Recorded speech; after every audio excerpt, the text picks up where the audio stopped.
Hello guys, welcome back to our channel at Gaming Basics.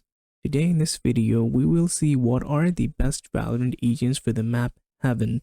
Heaven consists of 3 sites in Valorant and early information is key to winning rounds on this map. We will be considering every role while selecting the best agent for the map Heaven. For the role of Duelist, Jet is a must pick for her aggressive utility like Dash, Updraft, and Cloudburst. For the role of Initiator, Sova, Sky, or both is a great pick since on this map, information is key. For the role of Controllers, you should go with Omen. With the map having tons of elevated boxes, Omen Teleport can be used to catch people off guard. For the role of Sentinel, Cypher is a great pick since this map has 3 sides and tons of choke points. You can easily hold choke points and sides with Cypher Trapwire. So these are the best Valorant agents for Heaven. Thank you so much for watching the video. If you like our video, please leave a like and do not forget to subscribe to our channel and also hit the bell button icon to get updates for our latest videos and drop a comment for more content like this.